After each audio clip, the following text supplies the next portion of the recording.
Hey guys, and welcome to the Working Money channel. So not too much movement in the crypto market this morning. We can see the market cap is below 200 billion, 198.5.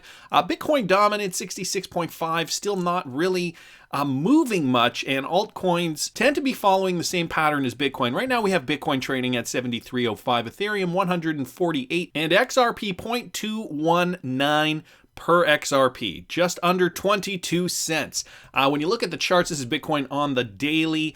Nothing remarkable. After a bit of a push up, we're now seeing some retracement action here, and the rest of the crypto market is just following Bitcoin, as I said before, looking for a lead, looking for Bitcoin's lead. But guys, there are some interesting facts that I'm going to touch on today with regards to Bitcoin. But first, let's start off here. So Huobi China joins a state-backed blockchain alliance. Now, let me read you guys a little bit of this. At the first Blockchain Services Network Partner Conference held on December 1st in Hangzhou, Huobi China was inducted to be one of the maiden members of the newly established Blockchain Services Network Alliance. The State Information Center, China Mobile, and UnionPay were the official sponsors linked to the event. So China has a state-backed blockchain alliance similar to, and you know what this reminded me of? At first I thought it was the same blockchain alliance that we read about a month ago with regards to, I don't know if you guys remember this, Ripple's Chris Larsen believes AIR will enable collaboration between regulation and industry. So this with regards to the AIR Alliance, the Alliance for Innovative Regulation. And so this is a fintech alliance that I reported on a month ago that I had also thought was this same alliance, but this is not the same alliance. This is actually a state-backed, this is a Chinese blockchain alliance. But guys, ultimately their mandates are the exact same. Blockchain Service Network can facilitate the rapid promotion and application of blockchain technology.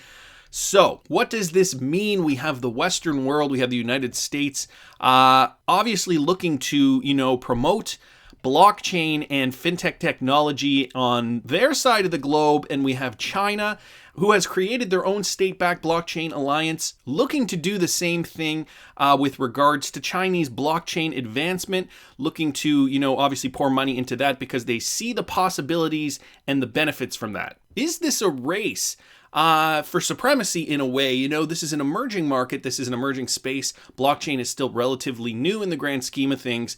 And certainly with regards to banking, moving money back and forth, it's no secret that I'm sure a lot of these companies want to be first and want to reign supreme in the space. Will it be an American company? Will it be a Chinese company? This is a good question. Our world is changing. The United States of America have been number one in so many things over several decades, but a lot of people are realizing that this could change at the drop of a hat, especially if the United States isn't on top of fostering that innovation, sitting back on their laurels. We don't want that. I'm sure a lot of you guys want the United States to be on the forefront of blockchain innovation, being number one in the space. So the event in question was focused on the inception of a global blockchain service network, one encompassing numerous areas, separate blockchains, and other organizations. According to the event sponsors, such an environment would rapidly lower the cost associated with the maintenance and development of blockchain, while also promoting interoperability, which we all know is going to be very important for world commerce. Now, of course, we know Ripple is already interoperable. Their technology can work with many different currencies, fiats, cryptos included. And so getting the world on board, getting every country on board is going to be imperative if we want to see money move like we see emails move, right? The internet of value, that's very important. So I saw this here on Twitter from Matthew Liny, and this is Canada, how cross-border payments are evolving. And he posts this screen grab here from Payments Canada, published just last week, November 26th, how cross-border payments are evolving. And posts a couple more screen grabs here. This is the Paytech transfer pricing payments flowchart. Guys, I will link it in the description if you want to look at Matthew's tweet further. But this is what I found interesting. Stable coins for cross-border payments. And let me just read you a little bit of this. So they talk a little bit about stable coins in the first couple of sentences, and then they talk about XRP and Stellar, two digital currencies that fall into this category, are RippleNet's native digital currency, Ripple XRP, and Stellar's native cryptocurrency, the Stellar Lumen XLM. Both Ripple and Stellar enable faster and more efficient cross-border payments relative to correspondent banking. However, they differ in that Ripple is focused on improving cross-border settlement between international banks, whereas Stellar is focused on providing low-cost cross-border payment financial services to the end user and the unbanked population. Well, I can tell you one thing, Ripple is also focused on that. Ripple is a bigger company, so are Ripple and Stellar in competition? Possibly not so directly as Coca-Cola and Pepsi, for example, but they do overlap, I think, in some regards. Ripple enables multinational corporations to settle cross-border payments by transferring XRP through the Ripple network, resulting in on-demand liquidity. So again, just explaining this to the people that this report is targeted at, clearly people who know less than you and I. They talk a little bit about Bitcoin and Ethereum and how that's proof of work versus proof of stake. And then down here, last paragraph, any accepted type of currency or asset can be used to transact on the Ripple network. Therefore, cross-border payments using Ripple are essentially Ripple gateways transacting using XRP. Each transaction requires a small fraction of XRP to be destroyed in the process, and then it gives you the 0.00001, meaning the total supply of XRP decreases over time and in theory maintains its value, actually making it deflationary, because if you have cryptocurrency burnt from the system, that means essentially that the supply becomes less and less over time. Ripple ain't printing more XRP.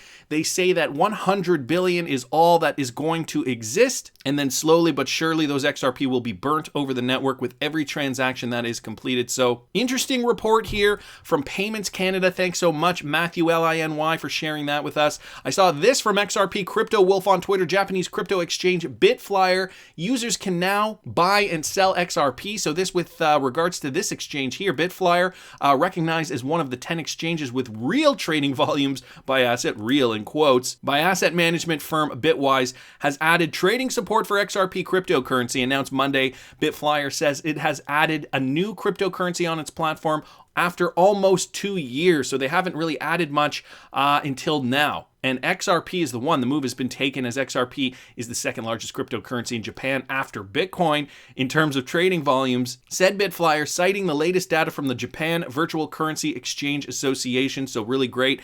And we're seeing XRP gaining traction. It's always been big in Japan. It seems as though it's always been popular, and it's kind of funny that it's already more popular than other proof of work coins like Ethereum and Litecoin, especially Litecoin, since Litecoin's been around for a long time. Anyway, interesting to hear that.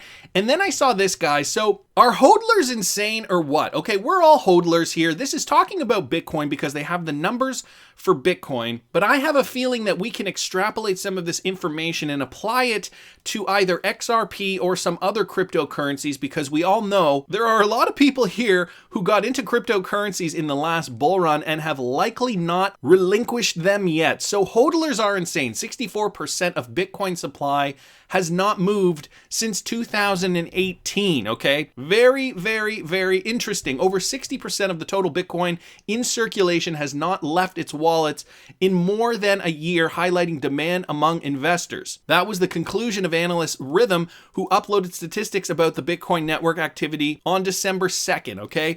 Bitcoin investors shun risk and short-term gains. Of the roughly 18.08 million Bitcoins which have been mined, 11.58 million, or 64% of the supply, has stayed in the same wallet since 2018.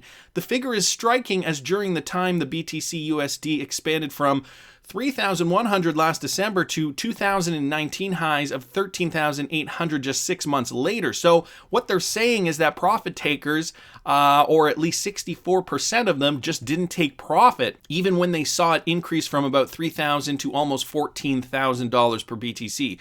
Subsequently, markets reversed downward, shaving 52% off the high. So then it's going on to say, after we saw that 14,000 high, we saw Bitcoin come back down to about 6,500 on November 25th. Hodlers of last resort are insane, says Rhythm. So what they're saying is that, not that you're crazy for hodling, but the amount of hodling is just insane. And could that have to do with the fact that people see the future value, not just of Bitcoin, but of a lot of other cryptocurrencies as well? I tend to think so. Now, is it prudent to hodl? I mean, you could hodl forever. I mean, if you think about it this way, guys, if you bought Bitcoin right at the beginning, you could have thrown in $100, in 2010, 2011, you could have gotten yourself, 10,000 Bitcoin or whatever it was, and you could have hodled for 10 years. But let's not forget, you would have seen the price go up and down and up and down, and maybe you forgot about your Bitcoin and you didn't really pay attention, so your Bitcoin was just sitting there in a wallet, and it didn't make a difference to you.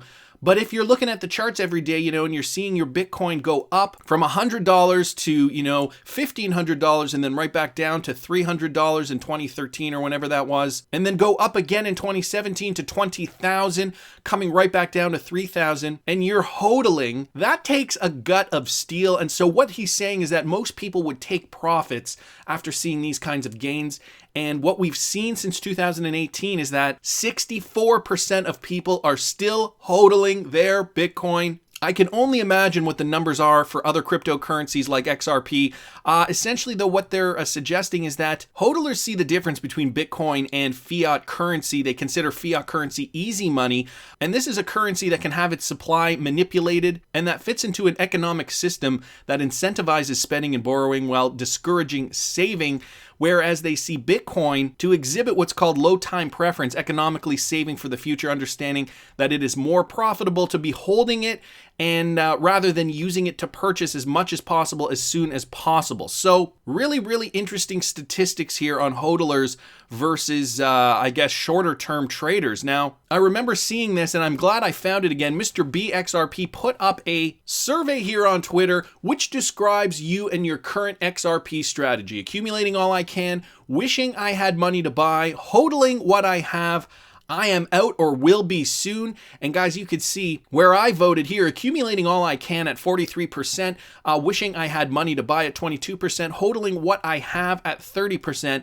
I am out or will be soon only at 6%. So 94% overwhelmingly are either accumulating, wish they could accumulate, or holding what they have accumulated, kind of in line with what we're seeing here with Bitcoin. A large majority of people are realizing the value of these cryptocurrencies and are not relinquishing for short-term profit because they see where the market is likely going. And guys, just one more time, this is the last day for this, 30% off site-wide. It's Cyber Monday today. Grab your Ledger while you still can get a discount. You can get the S, you can get the X. Ledger Backup Pack, guys, I got an affiliate link in the description. You can use it if you want, don't have to if you don't want to. A cryptocurrency cold storage wallet might be that gift you give that loved one this holiday season. Anyways, that's just my opinion, but I want to hear what you guys think. Please subscribe to the channel if you haven't already. Like the video if you like the content I'm providing. I always love hearing your comments. See you in the next one, guys.